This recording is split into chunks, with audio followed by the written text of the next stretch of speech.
Welcome to my parlor. Welcome, traveler, to the Hidden Corner Finds. I am Joanne, and this is my humble store. Pull up a chair, stay a while, make yourself at home.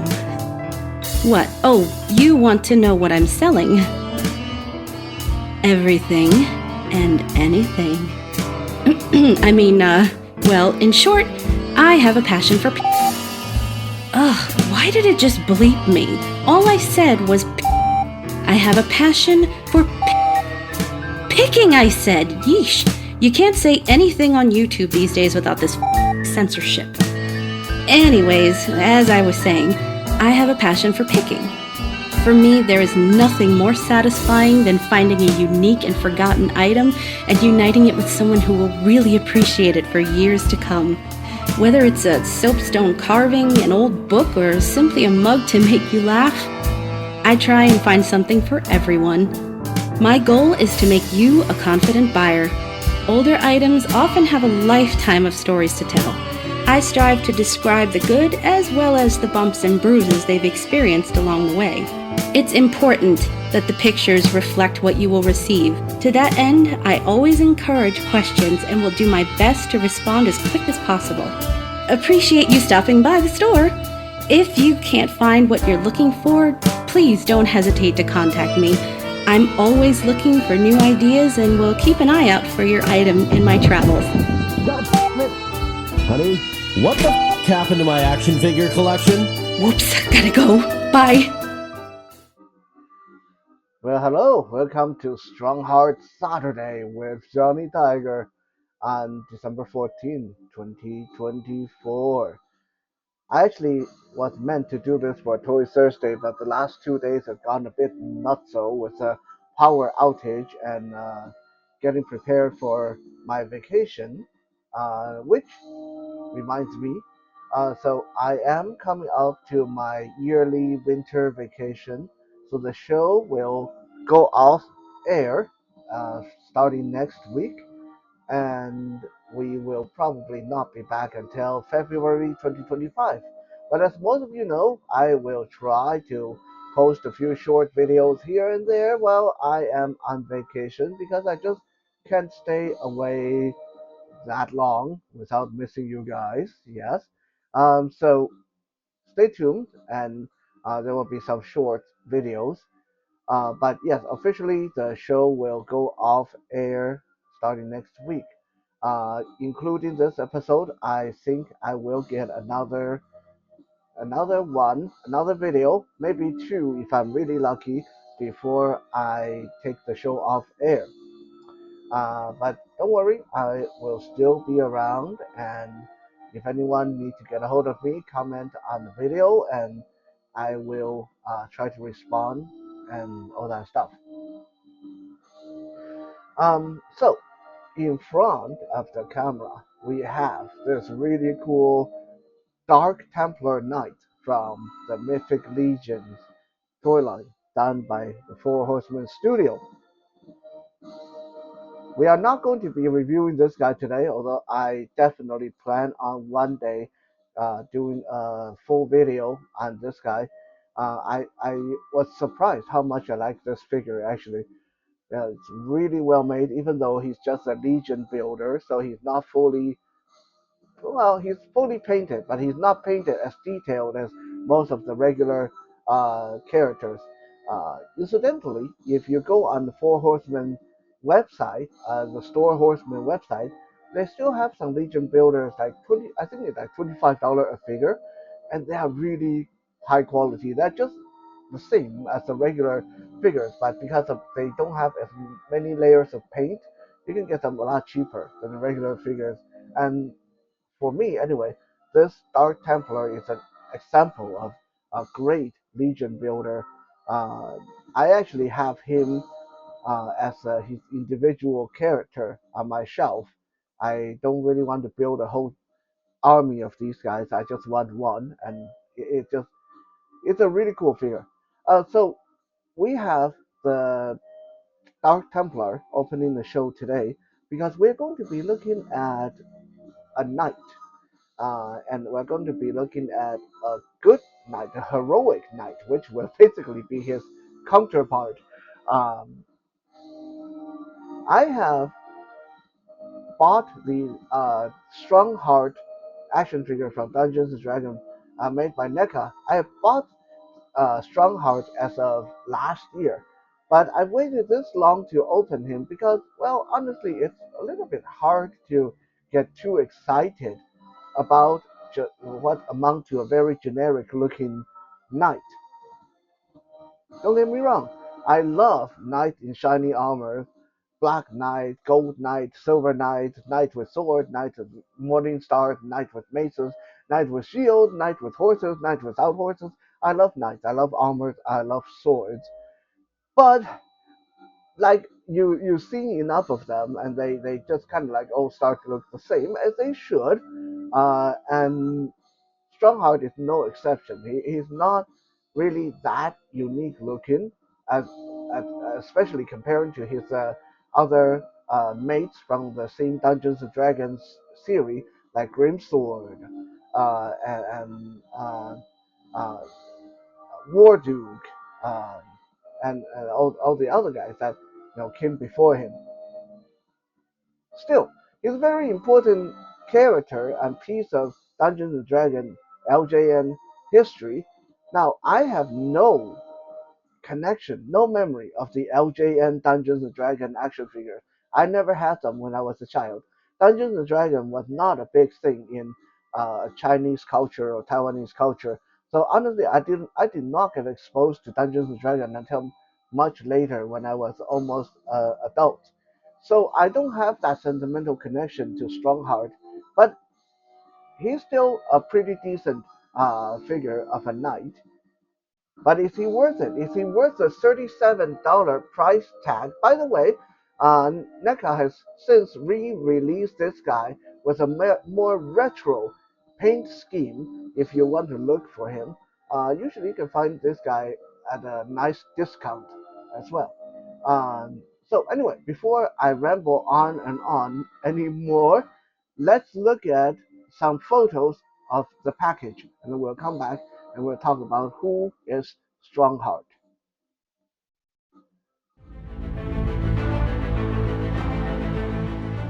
This is a very standard NECA style box with a flap on the front. It's not overly big or overly small. And inside the flap, you can see a better looking rendition of the character. Inside the box, there's a background insert that appears to be some kind of stone archway or gate. The accessory count is actually quite impressive. This figure comes with 4 pairs of hands, a shield, a longsword, a dagger, and a warhammer.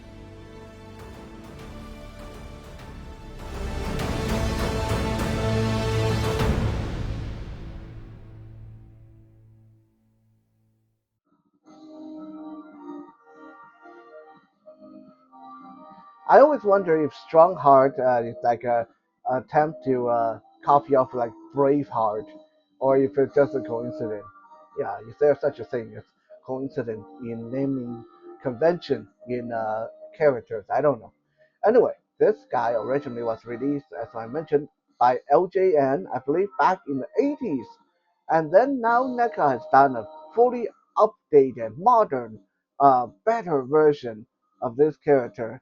Even though I have no connection to the original LJN Strongheart, I would say this figure is pretty decent.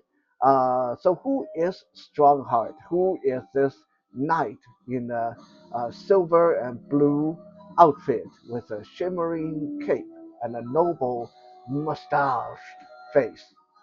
Well, according to the character bio, I'm not going to read the whole thing, but basically, Strongheart is a carrier of deliverer of justice. He believes that everyone should be given a chance to do right, and everyone should follow the path of righteousness. And he believes that there is the definite right and wrong in the world, and it is his duty to go out and fight evildoers and bring them in to be punished. His sword name is Steel. Yeah, okay, if I had a sword and call it Steel, I mean, what the heck? I'm going to name I'm going to name my chair Plastic. Okay, anyway, so his sword name is Steel, and he actually prefer to only kill his opponent if they cannot be brought in for justice. Uh, so yeah, very generic defender of righteousness, deliverer of justice, a champion of the weak, and very Boy Scout, noble. Uh, so basically, like Dungeons and Dragons version of Lionel from Thundercats, Leonardo from Ninja Turtles, Superman from Superman, and and the He-Man from Masters of the Universe, and basically, you think of your traditional trope of big, happy hero who is all about justice and doing right thing, and once in a while they'll lecture people on, eat your spinach and eat your cereal. Well, okay, I don't know if Strongheart did anything like that, but basically that kind of character, that there's not much to the characterization. He's not a complicated character, just like he's not a complicated action figure. And if you have ever played online role-playing games or fantasy games, you probably know that if you choose to play as a knight, there's nothing complicated about that either. Basically, wear as much armor as you can, grab the biggest weapon you can, and go smash some heads in. That's basically how you play a knight in those fantasy games and role playing games and Dungeons and Dragons games. There's not a lot of complication to it. Which, I mean, to be fair, sometimes I prefer that. Sometimes, especially when I'm playing a new game, I prefer to choose that character type because it's not complicated. You don't need to try to figure out all the game balance and uh, flame is good against ice and then weak against water and then if you add air to flame it to make flame stronger. You don't need to memorize any of that complicated stuff. You basically just have to memorize the more armor the better, the bigger the weapon the better, and that's it. So is Strongheart any good as an action figure? Normally, I like to say that at this price range, $30-$40, Neca is the best you're going to get in the mass-produced toys. I mean, $37, which is basically this guy, we're running into about the same price range as your basic Four Horsemen Mythic Legions figure. And Strongheart is actually quite comparable as a Mythic Legion figure. I'm sure he's not as well painted, not that that matters to me, but he's bigger than a lot of your standard Mythic Legions and comes with, in many ways, more accessory. Uh, Speaking of all that stuff, let's take a quick break, look at some photos of the action figure, and then we'll come back and talk a little bit more about what I like and don't like about him.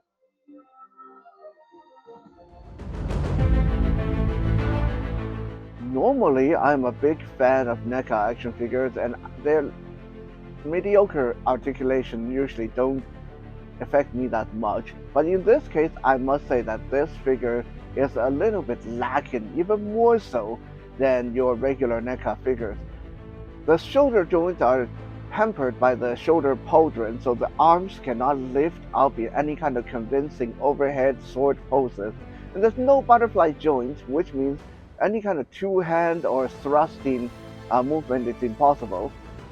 The wrist joints lack the up and down articulation, making thrusting motion even more impossible to achieve.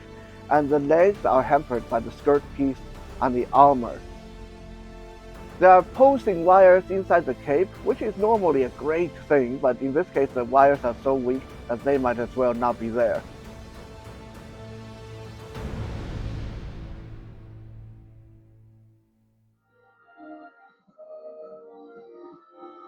Alright, so in that slideshow, I talked about some of the problems with articulation.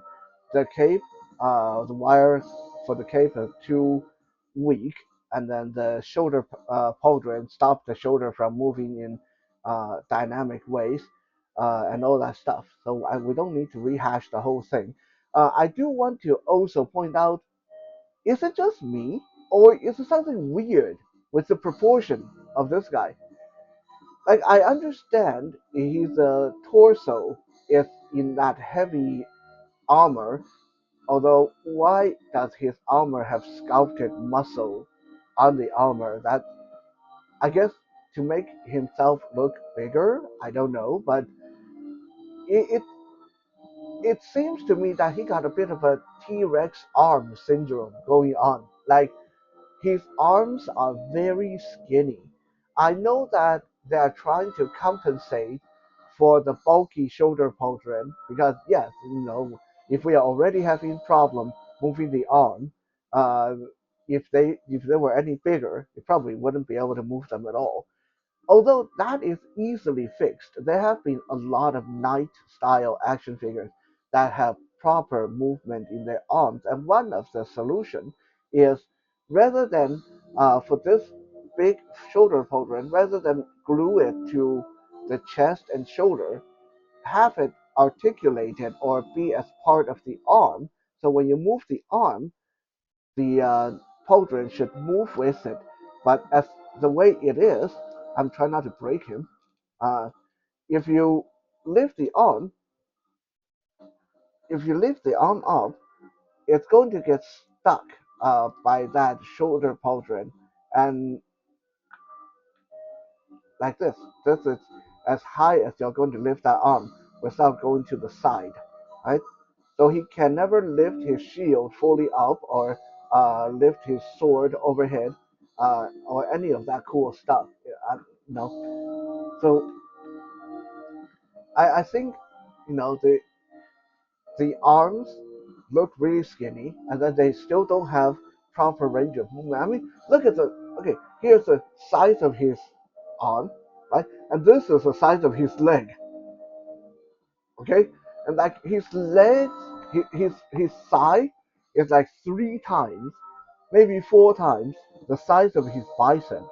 Like, I think Strongheart need to hit the gym a little bit more often and like maybe bone up on that bicep machine or something like that. So that is one of the glaring issues I see with this figure. His torso is extremely thick. Like, this guy has really thick, powerful chest and abdomen, uh, like really blocky. Okay, really strong looking legs, and calves and thighs, and his head is a pretty good size, but yeah, these puny, skinny little arms, it's just kind of weird. The lack of up and down wrist hinges really bug me in this case too, because when you have a sword wielding character, especially like a knight, most of the time you want him to be able to get into some really good pose with the sword and shield. And this guy, when you first, well, at least when I first took him out of the package, I was like, oh wow, okay, he's kind of a cool looking knight, like generic looking, but cool, really big and chunky. And then when I started to pose him for photos, he kind of poses like a brick. Like, there's just not a lot of good pose you can get with him because of all the restrictions that blocking his articulation, blocking the various joints and stuff like that. Um, Also, one thing that I kind of find strange is when you look at the other Neca Dungeons and Dragons figures released so far, most of them have that some kind of cool, I don't know how to call it, like gimmick or something really really awesome about them. Like, okay, Grim Sword, really big and have like real metal chain on his weapon, uh, and Yeah, Grimsword is just big. And Warduke has that cool fire effect for his sword, and he came with like 4 blades. Was it 4 blades or three? Maybe three. I can't remember off the top. I think I can. Yeah, I think three. 3 blades. Um, and then Elkhorn, the dwarf Elkhorn, which we looked at a while ago. He's smaller, but he came with so much stuff. Like Elkhorn has like working backpack, 2 axes, 2 hammers, a sword, a sheath, and a whole bunch of stuff to put in his backpack. Like those figures, every one of them. After I took photos and messed around with them, they gave me a sense of wow, this is so freaking awesome. Strongheart, on the other hand, after I took photos, I just kind of got left with the feeling like, yeah, it's okay. Not very exciting. Uh, There's not a lot of wow factor about this guy. I think the real cloth cape originally would be that wow factor because that the texture on this cape, by the way, feels really nice. Like it feels like something that a person would actually wear. But then the wire inside, they're so weak, and some of them are already starting to poke through and break because I tried to post the cape in different ways for photos. It's just anticlimactic. So he got a cape that is cool but doesn't work properly. You got joints that don't work properly. You got arms that don't look big enough. All that just add up to a rather mediocre figure. Now, with all that said, this is still a big chunky figure. Like I don't have my ruler here, but I say he's close to 7.5, 8 inches tall, depending on if you count that crest on top of his head. He comes with quite a good spread of accessories: warhammer, shield, dagger, sword, sheath, 4 pairs of hands. So there's nothing intrinsically wrong with the guy. It's just after you have been exposed to the previous 3, Grimsword, Warduke, Elkhorn, this guy is just a little bit underwhelming, in my opinion.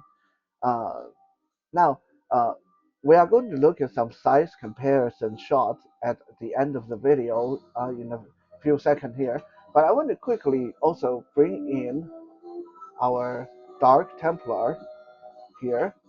Now, this Dark Templar is from Mythic Legion. He stands, uh, not counting his horn, of course, he stands about just about 7 inches tall. Excuse me, I'm going to turn the camera a little bit. Hopefully this is visible. So let me bring the diorama over to the right slightly. There we go. So with them standing side by side, not only is Strongheart taller by quite a good margin, he is really thick. Like he's a big boy compared to this Mythic Legion Dark Templar. Now, admittedly, the Dark Templar is built on a somewhat tall and more lean looking body. But still, Strongheart is quite chunky. So is that good or bad? You kind of have to make up your mind for yourself because when you display him with your Witcher action figures, when you display him with your Lord of the Rings, when you display him with Game of Thrones, he's going to appear way too big. He's going to come across like a freaking giant. Anyway, um, we are going to talk a little bit more about that during our final set of photos where I do some size comparison.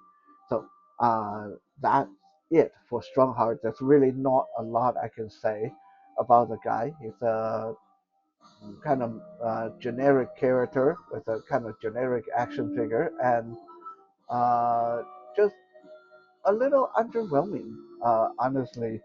I don't dislike him. I like knights. I like warriors. I like swordsmen. But I guess what I'm feeling down about is I don't like him as much as I thought I would. So with that, we come to the end of the video. Stay and watch the final bit of photos with size comparison and my commentary on them.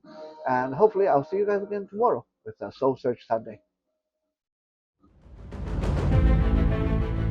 In these photos, we see Strongheart matched up against Conan the Barbarian, Wonder Woman, Sandman, Longsword from Warcraft, and War Duke from Dungeons and Dragons, among other figures. You can see that he is definitely a large fellow. He stands quite tall, even against bigger guys like Veradicus from Blood Wolf and Conan the Barbarian. So this may be good or bad. If you want a tall, abnormally hulking warrior to lead your knights, he is a good guy for that. But if you want him to blend in with your Game of Thrones or Lord of the Rings or Mythic Legion guys, he is a little bit big and will stick out like a sore thumb.